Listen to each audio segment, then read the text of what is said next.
Ladies and gentlemen, and everyone else, welcome to What the Theory with Joel. Of course, me and our guests are not Joel, but Joel is here.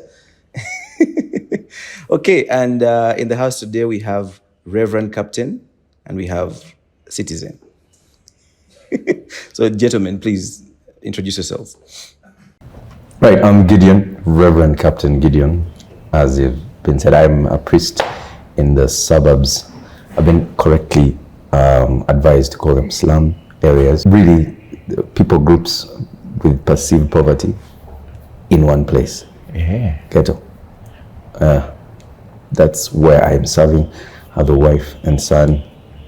We are doing what we believe is God's work there. Oh. Yeah. Oh.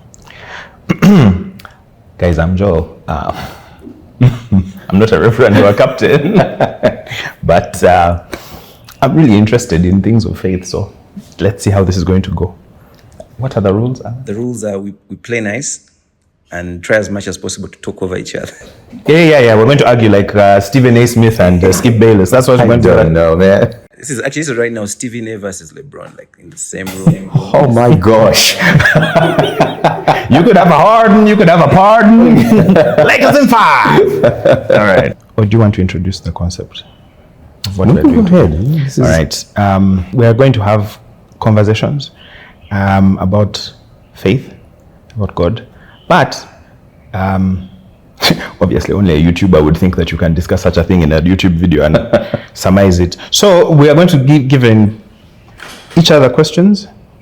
The other person has 2 minutes, I think, to think through. Yeah. I mean, 2 minutes to answer, but then you have 20 seconds to think through it first. So you have 20 seconds. You can use the whole 20 seconds.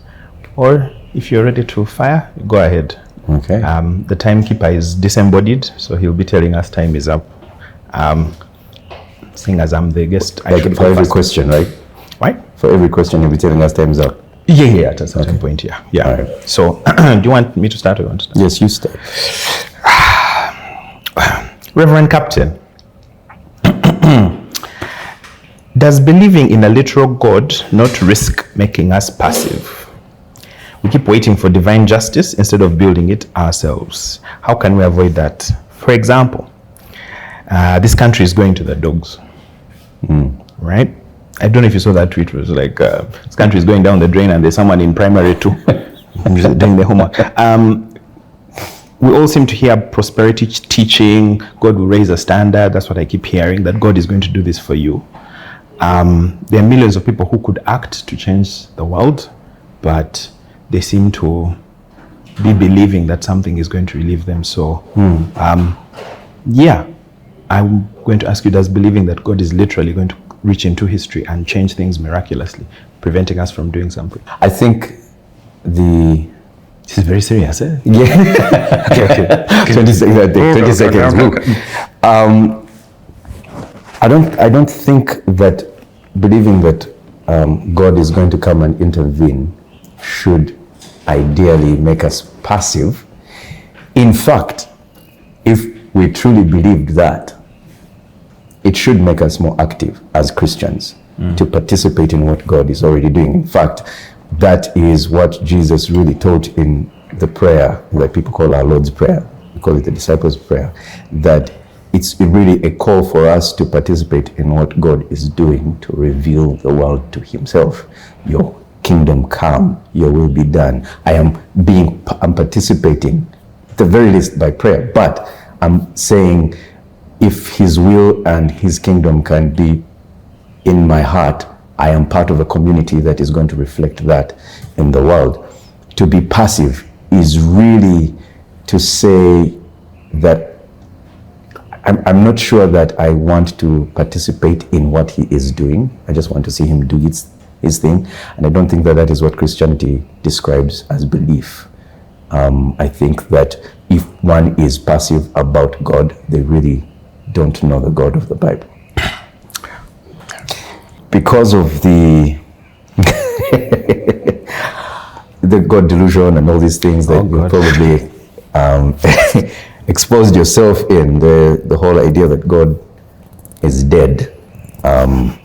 First of all, could you define what Christian atheism, as you have described it, is for the purpose for the purpose of understanding the rest of your thought process in thinking that God is dead or he is alive in all these other things. What does Christian atheism mean, and how does that affect the whole idea of loving your neighbor without the concept of God in the picture? I will speak about it from myself. It's because Christianity for me gave the pathway to structuring questions about existence. So I came to, I don't even like the word atheism because it sort of posits that there is no God, and I don't think I can make a definitive claim like that. I just think we're talking about the images or symbolisms of God. That's what I'm looking at it as. And when I say that, it almost seems to reduce the power of God, and which is why I find there is such a lack of faith in that. I look at God as a nothing that acts as something. I don't think God is part of the universe. Like there's the universe and there's God. When I look at the sentence, God is love, in a way, I think that God finds his realization as becoming love. And like the only way you introduce God into history, an immaterial super being, is by the people who are here enacting and fighting on behalf of God. Like Chesterton says that, I think, in Christianity. All other religions, people have to trust God. In this one, God entrusts us. Like God gives us the ability and the power. And as a bit of a Marxist, I look at the material conditions of life and sort of say that we make God real by our actions. Our actions show our belief. So for me, the point is that when Christ died on the cross, what died there was not just man. If he was fully man and fully God, it is the idea that a God that dies, a God that says there's no more transcendent guarantee from above. You guys are there. As long as two of you are gathered, my power is with you. So we keep looking up, and I don't know why. If they're saying, love each other and you can do wonders in the world, but we keep looking above. And I think that's why I say Christian atheism, because I still love the values of Christianity. I still think the brotherhood and all of that is important, and I think it's unfortunately held back by a lot of the old symbolisms. But the symbolisms don't just die. So when I think they say God is dead, what they're saying is God almost seems the God of the past. He was great in the past and he has done these things and he will come back again, and we keep looking behind, yet we have power to do stuff here. So I think once you reach atheism, you realize, oh, time is done. Once you reach atheism, you realize that you were supposed to act. Okay, my But Joel has a whole episode on Christian atheism, so he tried to summarize it in 2 minutes, which you did quite well. Moving on. Okay, moving on. Now this is an easy one. So, your worship. What's the title? Just I can't believe I'm calling my friend your worship. Yuck. Reverend Gideon, you've seen suffering firsthand. Suffering emotionally. You work with people who are suffering. And sometimes we're told that all things work together for the good of those who love him. I think that's a human after the fact thing, but for me, if there is a God that is loving and looking over this thing, you will need to explain how can I reconcile that a good, all-powerful God, as we picture him, with the horrors that people endure for his glory. To me, that sounds like a being that could only have been thought of by kings and people in high power. How do you connect this real suffering that is ostensibly not leading to much? Some people find meaning out of it, but yeah, how do you reconcile a good, loving God with Gaza or Congo? Okay, first of all, I think the question calls into question God's character, first of all, in terms of his ability to care, to love, but also characteristics in terms of his power to do something with his love. And it's a difficult question, always a difficult question to ask. And if a Christian is genuinely responding to this without hiding behind wishful thinking, it does bring it's heavy for any Christian to deal with. But I think the first and foremost biggest concern is, what do we mean when we say God is all powerful and he's benevolent? He's all benevolent. If he is all powerful and all loving and creates a human race with a reflection of that image of his in terms of character, the love or loving, you cannot have love in a space that has no freedom to choose against love. And so, because of that, suffering is ushered in. And while he is all powerful, because of his love, he restrains himself from influencing your freedoms, or rather restraining your freedom to love or not to, especially to love him or not to. Suffering in this world, according to Christianity, came about because the human being decided against God in choice. And many people say, but that was just Adam.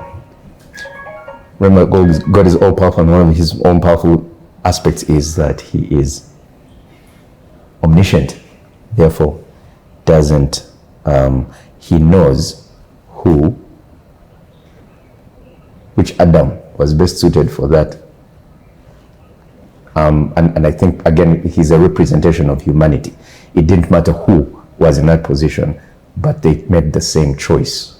We could have probably made worse choices in view of his omniscience. And so because of that, suffering is ushered in.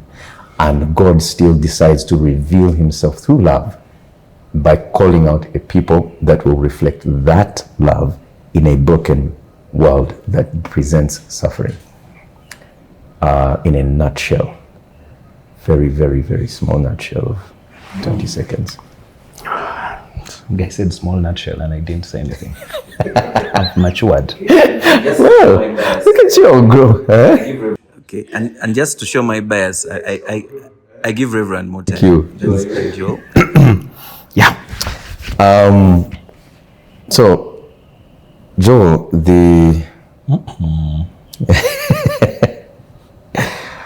let's talk about ethics. So right and wrong. You describe suffering as an evil. Yeah.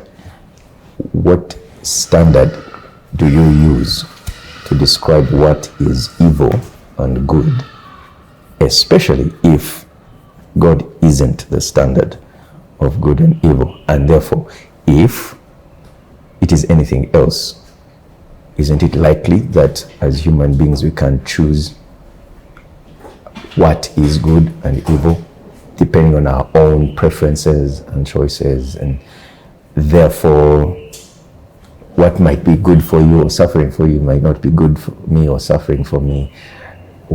Who is to set the standard of what is good or evil? I'm not a moral relativist, right? I don't think you can do an academic exercise and say, well, maybe culturally something is wrong for some people and wrong for someone else. But the fundamental thing for me is that when we look at each other and we say, you're a human being, it means I'm recognizing something in communion with you. I think all morality, even when you're in it, it's like fish swimming through water, right? Because of the way we evolve, because of the needs that we have, there are certain proclivities that make us healthy, certain that don't. And a recognition that there might be variation is why we give each other space. So when we ask the standard, for me, I've left that question because it seems like the question being asked is there has to be something outside of us that validates us. And to me, if you read, like say, Feuerbach, he's the guy who had the thing of all the good things that we have in us, we reflect back into God. I've never seen in the Bible where it says omniscience, omnibenevolent, whatever, but the practice around it has said all good things are there. And I think necessarily the devil then became not just an emissary of God, became his op, So people have God and the devil as if they're fighting. I don't think that has ever been the case. No. So I think we've created, all the good things are here, all the bad things are here, and then we use that standard. But guess who's creating the standard? It's us. Because when I say to you, is God good? Anything that we say about God is coming from us as a measure. And I think we're just very scared of the fact that it's okay for us not to know, but we do know that when we do good to each other, that more of us prosper, we get a certain beneficence. The fact that I feel sympathy, the fact that I feel compassion, for me that's enough. To start questioning it like there has to be something else as a standard, I fear that whoever interprets that standard can then use that to be infinitely cruel. Like the way we were cruel to women, cruel to people of different sexual proclivities. And the true evil is that then you don't have a conscience, which most other people use to say, I'm not sure if this is the right thing. But you have a certain thing that has been told to you as this is the standard thing. And to me, that seems to be what, in all religions, my reading of Christianity is that was meant to be broken. That's why Jesus was always going up against rules that were hard and fast. Yeah, you should stone adulterers. It's like, what's going on in your heart? Not to say that the rule was an issue, because he knew by going up against it, you're just a rule breaker. But to sort of say that everything that is human is partial. We can't even imagine infinity. We can gesture towards it. So I think we shouldn't be talking in those terms. We should be building ourselves towards morality. Yeah. This guy has many hopes. He wants to come back. I'm seeing him. He's like, all right. You spoke about Adam and Eve, right? Yeah. When I look at all the stories, most of them, even if they were inspired by a few real events, I think that people literally believe that there was a Garden of Eden, that there was a first man. But even when I read the book, I see two creation stories. Created them man and woman, Genesis 1 and Genesis 2. I don't think Adam and Eve are the man and woman, because Cain and Abel found wives, all of that stuff. It's like there were other people. I think the story is symbolic of this is the relationship between God and humanity. So, going on the literal sense, right? How do you, as a theologian, tell what is symbolic and what is real?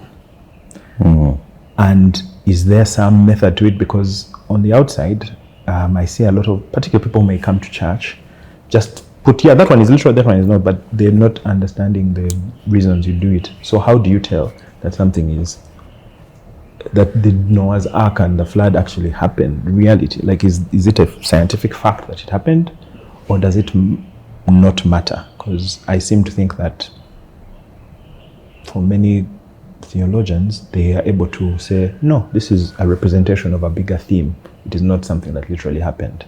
And there are many who would say that that is, idolatry or something. So how do you tell the difference realistically? Now you're asking a priest to... Don't talk yourself out of a job. No, okay, so first of all, as a Christian, presented with a book that is claimed to be inspired by God, would have to engage God in helping us decipher. But there are simple, basic literary rules. Things like you have to have the context. You have to have the literary works. Is it poetry? Is it prose? Is it a letter? Is it fact? Is it symbolism? Who wrote it? When did they write it? So Genesis, for instance, is written as a foundation for the Israelites as after they crossed over, and for them there needed to be a realignment of views about God, because they had for 400 years been exposed to gods. In the beginning were gods, and humanity was a byproduct of some sort, like a mistake. That is how they had believed, for a long time, that gods fought and then, human beings came through, or it was just an afterthought. But to realign the Israelites, knowing that humanity was made out of the image of God, Moses is given that story, and we believe it is a story given to him by God. As to whether or not the events happened as they did before Genesis 11.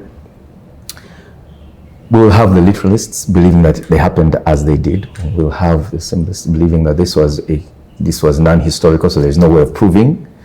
And there have been efforts that have been put in place to prove whether the floods came, whether there was Garden of Eden and whatnot. And I think that God has wisely hidden these things from us to keep us on the point that He is the creator, that He is the one who started humanity, and that there was a certain way He had designed it that is no longer it. And therefore, the call for us is to look at what He designed as the perfect being, and how do we work toward going back to that place. And I think that that is the point of the creation story right through to Revelations. That, and you know, when you read Genesis 1, 2, and 3 and Revelations, the last bit, they're always pointing to, there are similarities. There's the tree of life, there is like a reenactment of the Garden of Eden, or a city in view of what it was originally. And so a restoration of some sort. And the call for us to participate in what God is doing to restore us back to factory settings is how we should read from Genesis to Revelation. God being the main character of the story, and the rest of us are just role players in terms of bringing that restoration in play. And when we see it that way, we are no longer looking at ourselves or at the book, whether it's literally looked at or symbolically looked at, might not be as big a concern as what is God doing through this. I think that as Christians, we should be looking at the Bible in that totality, rather than bickering over whether this is right or wrong, and if it is right or wrong, whether this is literal or not, then it affects my faith in God. Again, it means that your focus is no longer on the main character of the story. Do you think I'm going to hell? Put it in context, right? Yeah. Many Abrahamic religions don't only say, yeah, there are different beliefs, because I think they're talking about the same God. I think all the Semitic religions are talking about the Abrahamic God, right? But they're so divergent, and they speak about, I find something special in Christianity, which is almost an evil, which is that this is the only way. And if you don't take this way, you will burn forever. But I love you. How do you deal with that question of hell, of there being the only way, and reconcile that with, if God has hidden some of these things, why would a fallible creature that is honestly trying to find these things out be within the faith, the doctrines of the faith, that person is either an infidel or they're going to burn forever? I don't understand why that judgment exists when there is enough doubt. I think the point of faith is that there is doubt, and it's reasonable to doubt. So, am I going to hell? Yes, sir. Anyway, well, thanks, ladies and gentlemen. It's over. Okay. I think the question of whether or not you're going to hell is left to God to decide and determine. And I think that is where the faith should lie. We believe there's a hell. What? You believe there's a hell. So again, remember how you kicked off. God is, as far as Christians are concerned, the embodiment of goodness is God, right? So what does it look like in the absolute absence of that goodness? I think that is what is hell. And people might look at it as flames, and it might actually be flames, like a disintegration of everything, and yet consistently doing so, where where you are drawn away from God's goodness because you rejected it. I think that for me is what would be hell. Now, how that looks like, how people have seen it, or visions about it, I think it's worse than is depicted. If were to go with symbolism, I think hell is a whole lot worse. If God exists and he is good, then being separated from him is, in my opinion, what is hell. And it's a whole lot worse than people think it is. And so the call for people to return to him is a call to escape to escape being away from the absence of God's goodness. And I've separated that, because if God is everywhere, and some people have even suggested that he is even in hell, it would mean that what hell is that he has given you exactly what you deserve vis-a-vis his standard, which is perfection. And mercy is withdrawing what you deserve. Grace is giving you what you don't deserve. And so when he is a God of grace and mercy, then he is the one who is going to determine who goes to hell or not. Number one. Number two, there are those that we think are going to hell that I don't think will be in hell. But because we are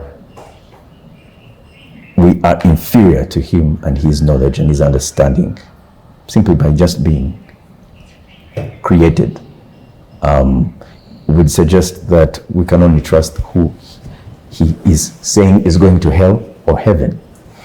And we know that Jesus claims to be the only way to the Father, to know God as Father. And we can only hope that Jesus will draw as many to him. And those that reject him, whether they know it or not, they have rejected goodness. And those are the evil as far as his standard is concerned. The ones that have rejected God's goodness in Jesus Christ, whether they know him or not. Romans 1 and 2 kind of give that depiction, that there are those whose conscience will testify against themselves, against them. Yeah, their conscience will be seared. Their own, the lies, the deception that they have embraced, and all of these things are going to testify against them, whether or not they are aware of who Jesus is. So Romans 1 and 2 kind of, for me, gives me the apologetics of people who may not know God, but God has already planted a thing in them to connect with him. And our call is for people to know God as he has revealed himself through Jesus Christ. That's our mission. It's not to save you from hell. God is the one who does that. But our mission is to help you see who God is. And then you make the choice whether you reject him or not. My follow-up to that is the goodness and the absence of God, right? Being hell and heaven. Yeah? So is that a physical place? Absence of God's goodness, yes. A feeling you're going to have for eternity? I don't know. But what I know is it's not a place you want to be. It might be physical. It might be, according to the scriptures, there seems to be suggestions that there is a place. Whether or not it is physical is left to imagination. But what we know is that if there is a place where God is going to put you and withdraw his goodness, that's not a place I want to be at. Yeah. No rebuttals. Yeah, basically, I think yeah. That is not what I said, but your convictions. You mentioned there's some people who we think will go to hell, but won't. You want to dive more a bit into those. Are those the ones like don't follow the word, but still do good and everything? Who are those people you think? Let me. I guess I can make the reference that Paul made. That Paul wrote to the church in Rome. And he really was saying that everyone is deserving of God's judgment. There is not one soul that is guilty. I mean, is not guilty. There is not one soul that is not guilty as far as his standard is concerned. Because we all make the statement, no one is perfect. And that's true. But God demands perfection in terms of that is what we were created as, perfect, and we corrupted it as human beings. And so if it is that, if that is the case, then Romans 2 gives the issue of God's judgment and his law, when all who have sinned without the law will also perish without the law, and all who have sinned under the law will be judged by the law. That's Romans 2:12. God's justice will occur, but those who depended on the law to justify themselves will be judged by that law. All right? And then those who are living by a different thing, it is that thing that God will judge them by. The only danger here is that we might think that we are perfect in our thing, and God will be like, nope, you didn't reach the standard. So, I see you, Joel, I see you. It is not the hearers of the law who are righteous before God, but the doers of the law who will be justified. For when Gentiles who do not have the law by nature do what the law requires, they are a law to themselves, even though they do not have the law. They show that the work of the law is written on their hearts, while their conscience also bears witness, and their conflicting thoughts accuse or even excuse them on the day when, according to the gospel, God judges the secrets of men by Christ Jesus. So, I'll leave you to that. You are the next questioner. All right. You have a way of looking at life. So I'm starting at the, how do you give hope to someone to live a particular moral life without consequences of, say, hell? And the fact that if I don't have to think about hell, I don't have to think about judgment before a God, and it is only up to me to live a life that I want. Why should I live a moral life? And who cares? Like if I want to sleep with whoever I want to sleep with, or rape whoever I want to rape, and the only consequences are jail, and after that I'm done. How do I reconcile that kind of person to the, how do I push them to live a right life without the consequences of living a wrong life?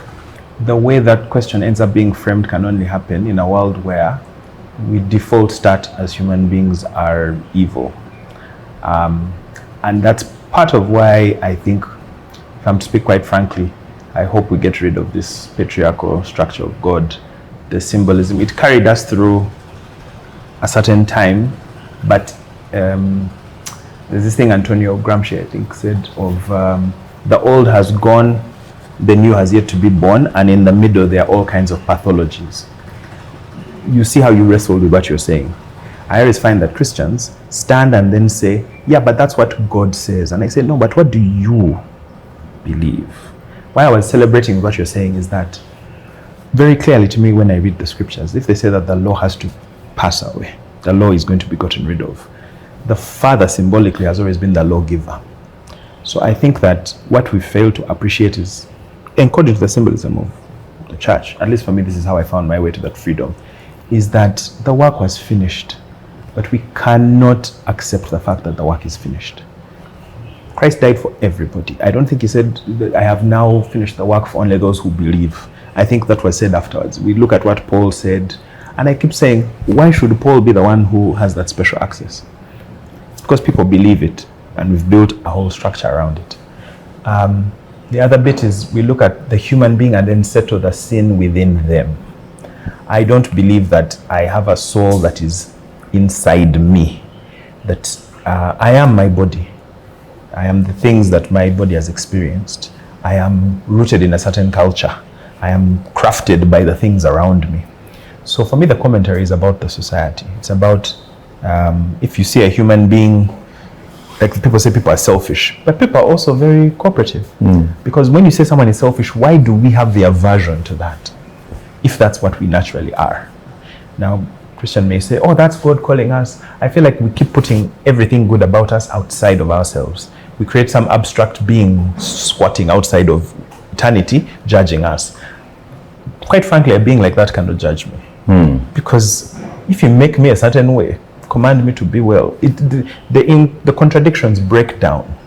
They break down when you have a universally only good or a universally evil. I don't think that the world can be separated that way. And the way I give hope, for me, I think hope is better than optimism. Optimism is something's going to happen. You need something coming from the outside to save us. And why I think it's dangerous is because we waste people's lives saying you're going to get something at the end. You say, yeah, Nietzsche's argument, maybe I don't fully believe it, but his argument was, can I have a minute? His argument was that when you read, like, say, Corinthians, there is faith, hope, and love. Faith in what? Hope for what? Love for what? There's a nasty side to that Christianity. It says we are pure because we've suffered and we've allowed. Now there are those who are deserving of suffering. The other coin is the one that I think there's way too much evil there for us to understand. It judges and separates sheep and goats. So the way I give hope is just by saying we only have one life, but we've managed to pull ourselves out of the worst kinds of slavery, the worst kinds of dictatorship, feudalism, all these things. At one point, those things seemed natural and the way it is. And when you're living in a certain time, you think this is the way the world is always going to be. And I find that Christianity sort of holds those power structures. It always puts something above us, while the way it's traditionally taught. But I think the representation of God, of Jesus, who I don't even think he thought he was God, but that's another discussion, is that he was able to say, I am a child of God. You are. That means when I look at a Samaritan woman, when I look at someone else, that person is no way better than me. But by falling onto Christ, we are able to use that to judge other people, instead of finding a way for us to say, all of us have been saved. The work has been done. This life is here. I don't know what happens after it. And to think that this life is, I guess, a stage to prepare us for the real life to come, we deny the reality of what's going on. I can't look at someone's pain and then say to them, there's a magical being that I'm not quite sure of, but I believe is going to help you. No, my work is to be there with you in the frailty, to take your life as important and assume that it is precious. It is going to be lost. And we spend a lot of time in theological debates, I think, instead of actively loving each other. If there is an eternal life afterwards, why don't we study those scriptures when we get there? Right now, church should be about how do we get people drinking water? How do we educate them? How do we feed them? Because those are the material needs. The church in Acts was not, they talk about, oh, they were praying in tongues. For me, the most radical thing, which people can never grasp, is that they gave up their property for each other. That they were willing to say, you are my brother, you're my sister. So that's how I give hope, by saying that you don't need something outside of yourself. Trust. There's as much goodness in you as there is something that can be destroyed. Just like fruit is good because it can rot. It's not to say that its nature is rot because it has rotted. No. So I think hope is needed in hopeless places, and our situation is hopeless. You look around, there's no one coming, but we have each other. And I think that's what the message was. Interesting. That's an interesting question. Kale, now I have one for you. I think we'll do two more. We're in a group. Blueprint, right? Yeah. And I think I must come off a bit of a misnomer, because sometimes I'll be asking questions and maybe it seems like a gotcha. But what I've noticed in that group, and I asked this question recently, you believe in the supernatural, right? But when I watch our actions, everything is done rationally. Arguments are made rationally. No, go to the hospital. Like in the everyday life, no one ever plans their life believing in the supernatural. And yet you tell me that it's the most important part, the metaphysical, that my soul is going to be saved. And that's why I think I see crusades. People come and say, we're going to get you guys saved. I think that's very performative. I think it is just about counting numbers. To me, a true thing would be a mission where you say, you know what, this one soul is very important. I'm going to spend my next 20 years raising them, clothing them. Like, I think that is more radical and more genuine piece of love than come, get saved, I give you something, and then I go away. I say, now it's between you and God. So how do you look at the church that has so many resources and has so many excuses? Just always talking about purity and what in a country that is, for instance, struggling with what we're struggling with. Are you not morally outraged? I mean, just looking at the face of it, removing anything personal, when you look at it and say, these people are supposed to represent God. People are drowning, and people are like, how do you reconcile a living faith, the things you're speaking about? To me, it sounds, not you specifically, but to the message, it sounds hollow. It's like someone who keeps telling you they love you, they want, I care for you, but I look at your actions and your actions are not showing that. So where's the outrage? I don't know if I landed that properly, but my question there is, usually when I'm in that space, I go, if I take the terms of what you believe, that you are radically saved and this world is perishing, but if I look at the daily concerns that we talk about, I say the terms are just as secular as mine. We're talking in a rational sense, but you have a supernatural friend. I don't know if you really believe it. You believe it in your heart. You believe it as a thought, but your actions do not show that there is a supernatural fire. I'm trying to say this as kindly as possible. Like, to me, that's why I look at it and go, yeah, I don't believe that you believe as deeply as many do want to, and I think that's what scares a lot of people of faith from asking that question. What do you think? It was supposed to be a question. What do you think? I think that we have had a reinvention of God. We've made him in our image and individualized him to a point where he is the genie in the bottle that you rub with tithe and offerings and, you know, doing good so that he can do good for you. And when you have that as the general mindset for many Christians that have been given that kind of theology about that kind of God is for you, we are definitely going to have a version of Christianity which probably it's no Christianity at all, really. If we're going to have a version of a Christianity that is motivated by self, that is run by, is fueled by our own passions and desires, and then we frame God around those passions and desires. And so you have the charismatic movement is culprit for this most of the time, but we too have begun to embrace it, the name it, claim it kind of theology that then makes you say, I'm going to sit back and declare and decree because I necessarily have to show the divine at work in me by doing the supernatural, which wasn't at all the call on us. The call on us was first and foremost to reconcile us to God, and in that reconciliation we are enabled to live out his image. And so they have reduced God's image to signs, wonders, and miracles, but the greatest is love. And I think that for me, that miracle of transforming our hearts, our minds, our thought processes to reflect his love is what has been downplayed, because we are looking at the wondrous, the miracles, the signs, the wonders, we engage with the supernatural at that level, and then we mystify the whole thing and say you have to get to a certain spiritual level, so that means you need to spend a lot more time in church with a lot more people around church.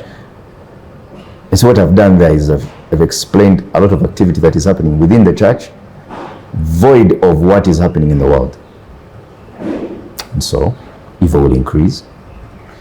People will continue doing wrong things, even those who are in church. Why? Because they have separated. There is a dichotomy of my spiritual life and the rest of my life. According to scripture, especially in Galatians, there is no point at which that is called faith or Christianity. And I think that people who have tagged themselves as Christians and have exposed that banner, or have made it seem like this is who Christians are, because they are the majority now, have tainted the actual evidence of Christianity.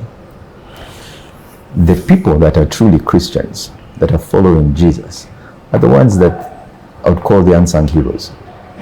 They're only talked about after the fact, when they have died, and said, by the way, there was this guy, there was Semeka Konglu, there was Semeka Konglu. No, Semeka Konglu. There was all these guys, Bishop First George Vengery, and all these guys that people began to sing after the fact, because they are remembering that they were living out their lives for the glory of God. And when we say glory of God, many people have thought it to be an egotistic thing, like God just wants to brag about. Yeah. I think the idea of glory is really more to do with revealing. So you have a glory about you, right, that only you can exude, and that by that we mean we are seeing you for who you truly are. And that's the point that we're trying to make in the scriptures, that when God is being revealed, or when God's glory is being revealed, is that we are trying to show the world who God truly is.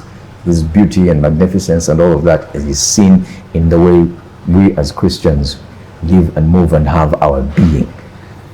But when we obscure that and we begin to show versions of God that are not, and then we say for his glory, we've missed the point. I don't know if I have responded to your question satisfactorily, but I'll discuss offline. Okay. But that's the point of the game. In his question, we should make him happy. Should the churches go bankrupt trying to help the poor? Because he said the churches have the money and the people who are suffering, drowning. So churches go bankrupt fixing drainage, fixing old slums, doing everything. All that is for... I think that is part of what we should be doing as a byproduct, not as a call. As a byproduct, if we are truly called unto the Lord, then if a church decides, you know what, we're going to break the bank so that we can help these people because we love them and we want to see them know Jesus, that's a byproduct of their faith. The problem is that many churches have forgotten their call and are now becoming, I don't know if to even use the word altruistic, they have become activists, they have become they are a social entity like any other NGO. And I think that is not what God designed the church for. God designed the church so that people can know who he is and they can experience him through one another.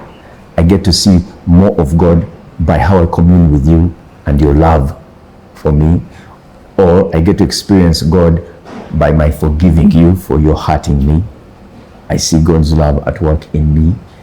And the rest of the supernatural signs, wonders, and miracles we leave to him to do whenever he chooses, how he chooses. But our role is first and foremost as a church, know who God is. And the way I get to show who God truly is by living out his heart. Moderator is giving that guy a chance to start spitting sermons I don't understand. You have the power to transform the world, that God has the power to change you, to take you to heaven, but you look at the existing or social order and accept the terms. Oh, we will go bankrupt. Like, That's the point. God who could, and that's why I'm saying, like, that thought confined, it's a form of godliness but denies the power. To me, that's the most, because it's so close to godliness, it denies the power. Such that when God showed up according to the scriptures, nobody could recognize him as God. He was a nobody. But I don't get it. Like, he died, he tried all he did, and he said, yeah, I'm living for this thing, I'm sacrificing. But here the presentation of God is as, you get everything, and you get it now. So you're living your best life here. Yeah. I'm like, what are you saved for? To live your best life? Anyway, your question. Okay. That was a mini sermon right there. Gentlemen, we've come down to the last 2 questions. All right? Yes, sir. Let's go. Who's winning? No. So you say that faith, true faith, is action. What happens when you eventually burn out? Because there will always be the poor among us. There will always be evil. It would seem like that has been a constant for eons of years. There will always be evil, there will always be disaster, there will always be suffering. How do you deal with the burnout, or avoid the whole idea that you're going to, like, this is how life is, I'm going to become indifferent about it because there's not much of a difference I'm going to make anyway. So how do I avoid being indifferent about the suffering, especially when God, as has been revealed by churches, is not real? So the most terrifying thing for me when I was going through my deconversion was I realized that there was such a fear of hell, that had a fear of punishment or going wrong, that I then said, but why is there fear in this love? If there's a loving God that understands, why am I so afraid to change my opinion about that? To me, it introduces the worst kind of evil, because see, like the thing which you said, the poor will always be with us. The mainstream church always is changed by the heretics, the people who are outside. And consistently, they're like, no, it's up to here. No, the universe is here. Like, there's always this, because God has been created as never changing. God created man, woman, Adam and Eve, not Adam and Steve. Like, there are such small ideas that constrain how much we know, so that any information that then challenges that belief is treated as evil. People had to fight to introduce the germ theory. People had to fight to get women to get equal rights. What are they fighting against? They're fighting against that structure that we call good. I think the way to extricate it, the way to remove it, is by removing it from something transcendent and eternal. The thing I like about, I'm going to start, this is what the theories have to bring. Immanuel Kant's idea. That name is very hard to. Now, I compare him with, like, say, Hegel. This is going to be the most heady nonsense, but trust me, it's going to land, please. So he thinks that with your eyes, your senses, everything that's human about us is like you can only see what the world appears to be. So if the objective reality can never be seen by any of us, right? So he puts God in that category. So there's nothing you can say about that. You can allude to it, but anytime you bring it into the realm of language, realm of anything, you are speaking of something that cannot be, you can't talk about infinity. There are words that then float off into nothingness. So let's come into reality. So there's that eternal separation, and that's what I think Christians have always had. There's an eternal separation between the spirit and I guess the flesh, right? And the flesh is dirty, and it's the spirit that will, like, clean us, or whatever the case is supposed to be. I think that it has taught us to hate ourselves, to hate what we are. I don't think, Gideon, if you found out, for instance, that God is not a literal being, that you would suddenly become a horrible person. Because people who are born without that conception are not running around being terrible. There are other circumstances that might cause that. So to your question around how do we not lose hope, and the category of the question is why I think it has to be let go. Because once you let go of that, you realize that you have one life. We know so little about the universe, we know so little about each other, that when someone presents, we're having a debate in the group about trans individuals. The thing I hate most in Christianity is because that's treated as a special sin, we easily dehumanize. We reduce a person to a disagreement in the lifestyle that they have. We cause so much suffering in the world because it's not relatable to us.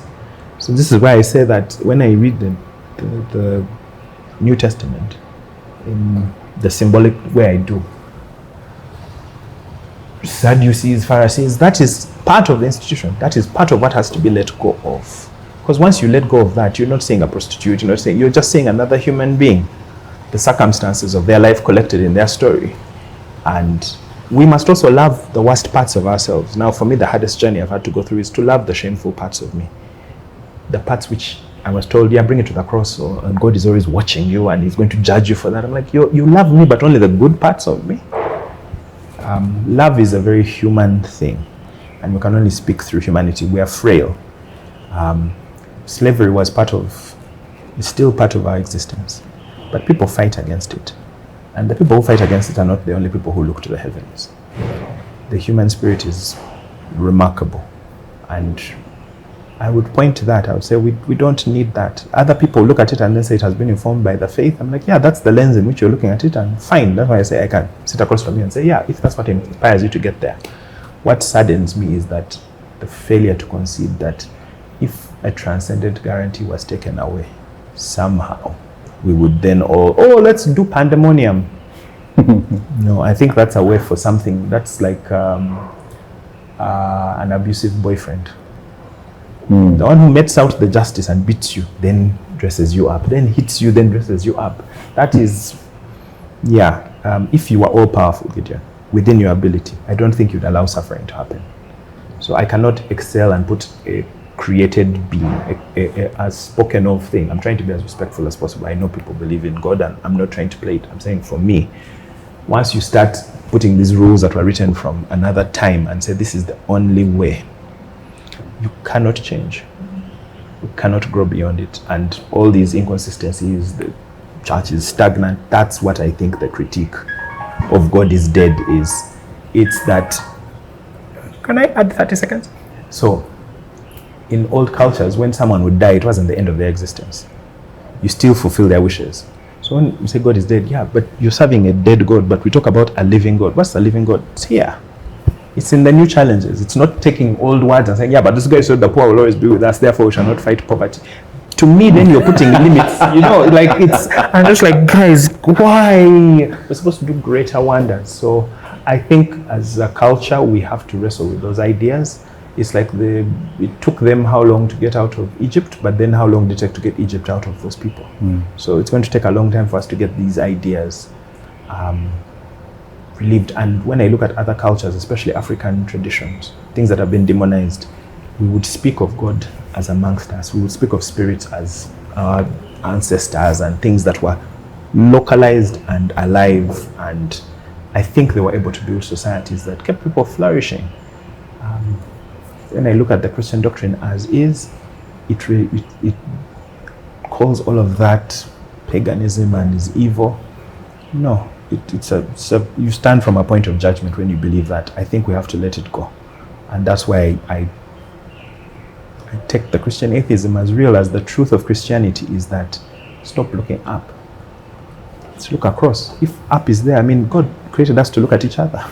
But we're still doing this thing, and every time we do this, we end up judging the person in front of us. I pick the person in front of me before I pick some being that I don't know. I'll take that bet. What? It's what is hands. Yeah, it's what.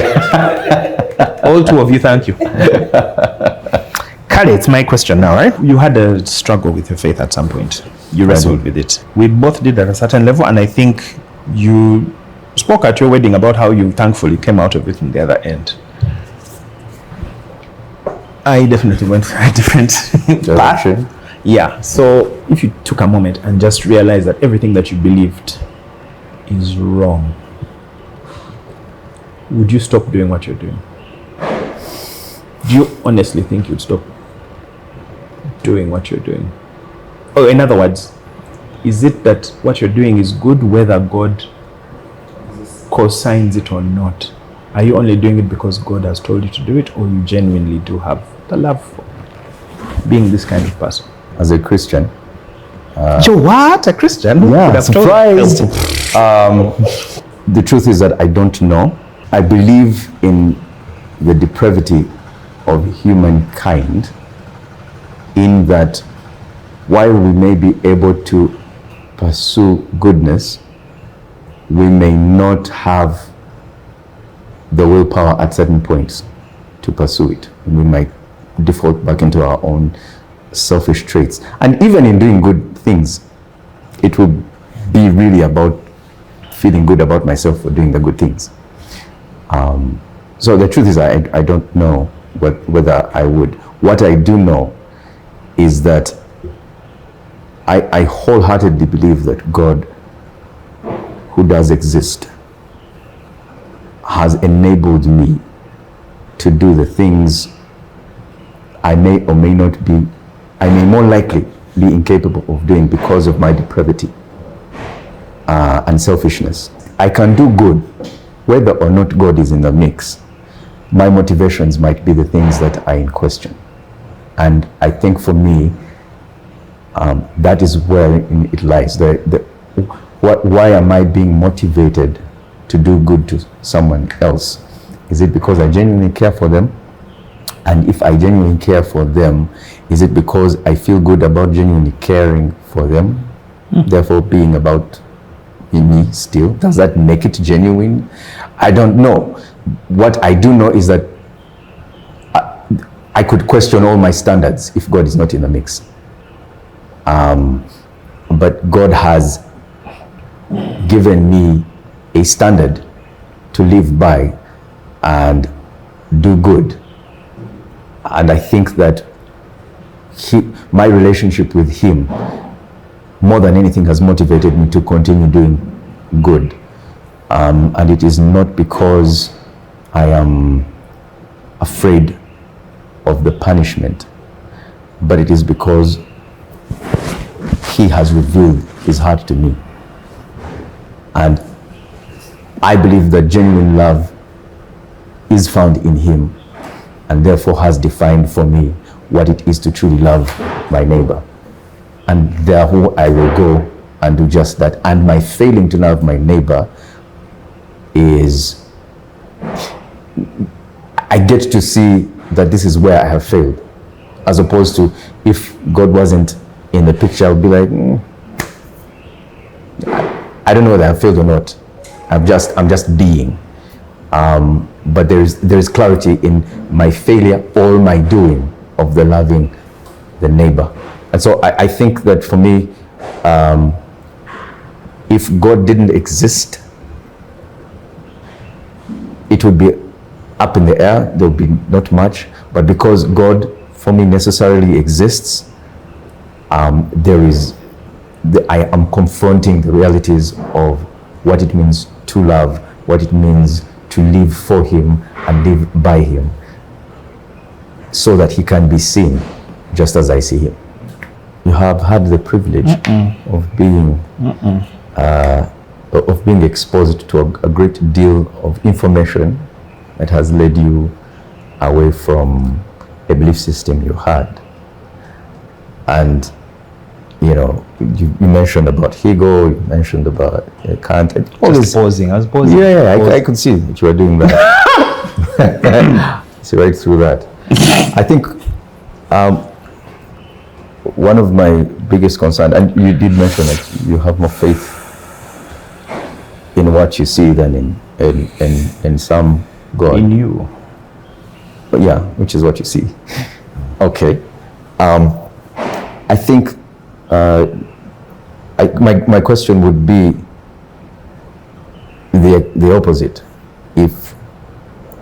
If God does exist and how he is revealed in the Bible is true, I know that there's the whole idea of deconstruction comes into play. Would there be room for you to reconstruct, or you wouldn't want to have anything to do with the God as he is revealed in Scripture? In that case, if Christianity were true, in that sense, in a biblical sense, for you, is it something you'd want to follow? Or is it something you're saying, yeah, I don't think that's the God I want to be in my life? So I'm learning a lesson about letting go of control. Whether it's with my family, whether it's with relationships, I've found at the center of me that you almost want to know the end from the beginning. You want some guarantee that this is going to be great. And what I've learned is that by loving something, I admit that I don't have control. I admit that I don't have everything to hold on to it, so it makes it more precious. If I were to find that God as presented in the Bible, first of all, I think there are many versions of God in the Bible. Sometimes he has a body, sometimes he doesn't. Sometimes he's talking about us as God. Like, the conception keeps evolving. So, how can I enter this discussion? You said something one time when you were preaching. I understood what you meant, but I disagreed. And when I was preaching? When you were preaching, the bit where you said that people can become activists, right? And then they forget the real thing that it's about. To me, that's the essential thing, that you look at people who are fallen, who are trying to do the best that they can, and you say that is because your intention is not rooted, I think, and centered in God, whatever that means. It's not useful, or at least it is like a clanging cymbal. Like it can come off as that. Yeah, it can come off that way. I think that distinction is a false one. Truly, I don't think that God makes sense. Like, there are too many contradictions in a perfect benevolent being and all of those things. I don't think it makes sense. But if I was to stand before that God, I would hope that I would have the wherewithal to trust my own instinct and say, I know what fellow humans are. I do not think any human should be judged or punished, or even one is going to hell. Those things mask evil, and they keep evil within our hearts, because you can judge another human being by the standard of your belief. Whereas in this, I just say, look, we're all trying to figure this thing out. We're all trying to figure it out.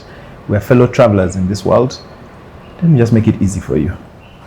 Why is it that I have to devalue what you're trying to do? Like, it opens me up to Islam, it opens me up to all kinds of different belief structures. And you're here for such a short time. I don't think I can go back to it. Not because I don't value the message and the community. I do. I just think they have to be salvaged from our history, which has had nefarious things to church and power structures. We got rid of the royalty, nobility. And I think the other piece of that is that there is a king in heaven, that there is a king somewhere in your heart, that there is something above you. And the only thing that we elevate for me is the community. Once you do that, you can serve and find value. You seem to always sometimes say, but then if I do it and I feel good, what's wrong? Like, you become suspicious of the good feeling that you have when you do something for someone.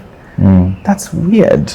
That's some weird stuff, bro. In church, the thing that bugs me is, we all feel small and want to cry, and I think that's what the therapy of coming and saying, I'm insignificant. But you're telling that to someone who's supposed to have died for you, then you can't be insignificant. So the work is done. Let's stop saying thank you, and let's say thank you by loving each other. I think once you start from that point, we can build whole new theologies. We can write our own versions of to say that the Bible is a closed book and that's it.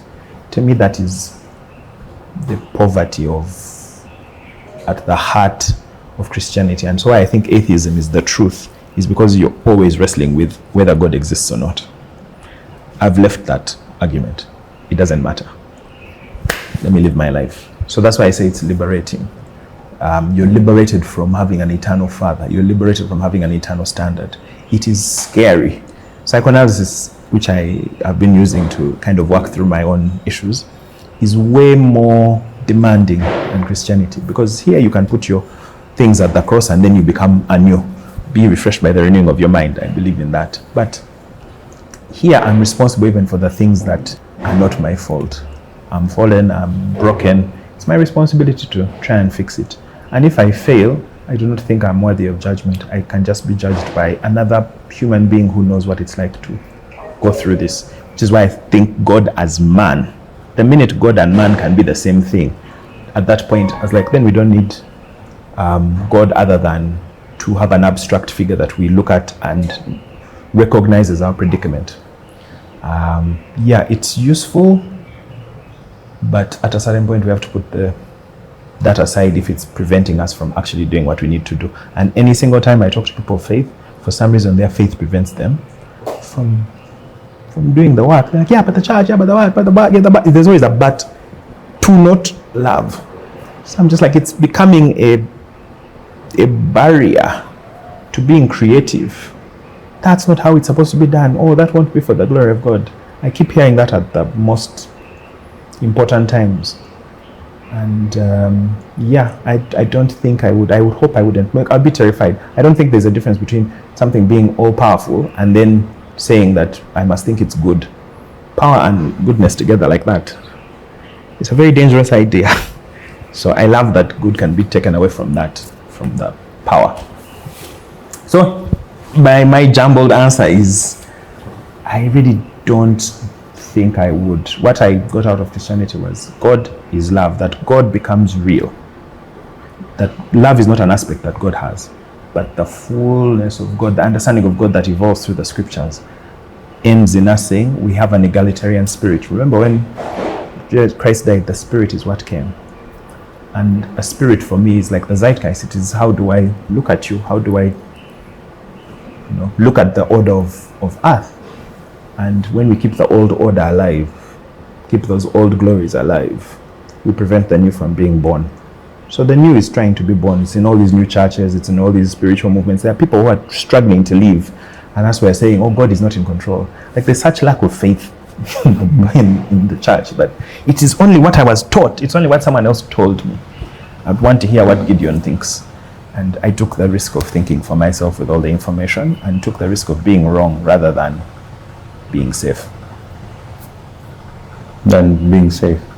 Yeah, because everyone's like, save your soul. Like, why? What kind of soul is worth saving? I think it's the one that's ready to give itself up for others. If that's a soul that can be punished, then I don't think that's a God worth worship. Final statements? This was the most pleasant roasting I've ever received. Yeah, so thanks for making the time. I know this was a bit unorthodox. And I don't think the questions can be answered fully. That's more about the questions that are raised that people should have. I think there should be more of these conversations, because I think having the side of God be represented by a certain side doesn't make sense to me.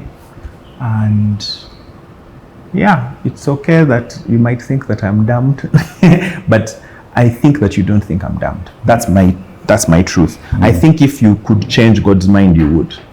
And yeah, like you would say, don't send this guy to hell, please. I think that's what you would say. If I knew that you were going to if you knew that. And I'm just hoping you take the next step to go, yeah, let that be the truth, even if God was to say, do this.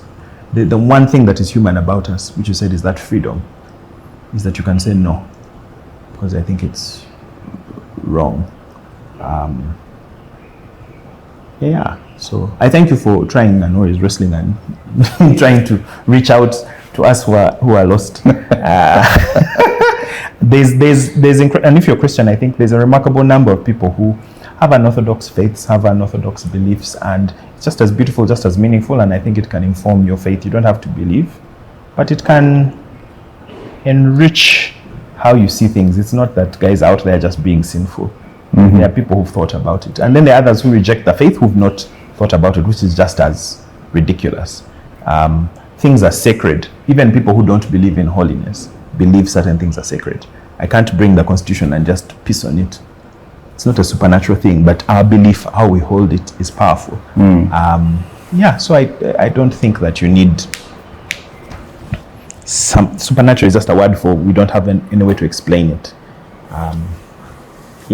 And let's not waste any more time on the supernatural. Let's look at the natural beings that we need to help.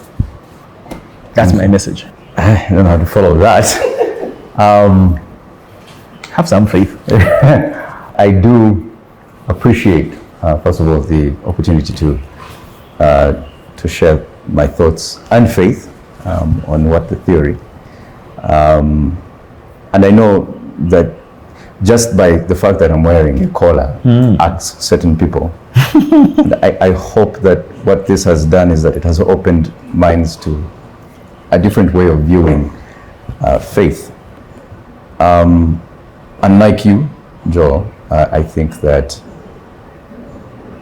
we necessarily have to engage with the reality of God. While there is a goodness of some sort within us, I still believe that it is still God who has put it there in us, just like you. But I think that we must push ourselves in the Godward direction, not to hide from doing things that we should be doing as human beings, but to be enabled to do them as human beings that are created in His image. And here, in this entire conversation, the image has really been summed up in the one word, love. To call love good would mean that there is the ultimate, it's in comparison. Like if there is something good, then there has to be something that we use to define what good is. And for us as Christians, it is God ultimately. And so my hope and prayer is that if we are going to emulate what goodness is in this world, especially from the place of faith, we cannot separate it from a relationship with God. If indeed God is the defining factor of what good is, what love is. If there is evil, then there is necessarily good with which to compare evil. This was Sharon Duck who said that in the question in her book, Why? And I think that my hope is that as we engage with the world and fight against evil with good, we need all the help we can get, and God has availed Himself for us to engage. You might not need as much engagement in doing good as I do, maybe because of our backgrounds, maybe because of our the way we've been raised. There's some people who've just been raised in good homes and are naturally inclined to do certain things that are regarded as good, while others, like for instance in the community I'm working, someone who is a result of a rape situation. Like they know they were born in, and so there is already a certain way they are thinking about life, and there's a hustle culture, and it's all about me, and so for that one there's going to be a lot more help and engagement to help them realign around the same idea of goodness and God. And so as a leader of the church, as one of the leaders of the church, I acknowledge that we have failed at representing who God is, because we are bickering over ideas about who God is because we want to promote our institutions more than we want to love people as we should. The issue isn't who God is, the issue is who we have presented him as in view of our institutions. And I think that I agree with you, those are the things that need to be deconstructed. The institutional ideologies that present God a certain kind of way. Faith is simple, and I hope and pray that we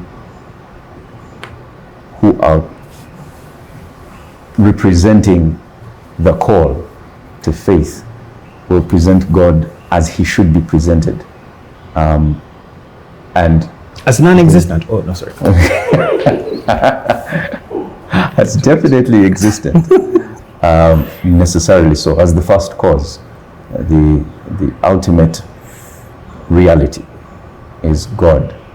And he has chosen in the Christian faith to reveal himself through the person of Jesus Christ, and then has empowered us with the Holy Spirit to live out the life that he has called us to live, a life of love, and a life of not just loving him, but loving our neighbors as a result.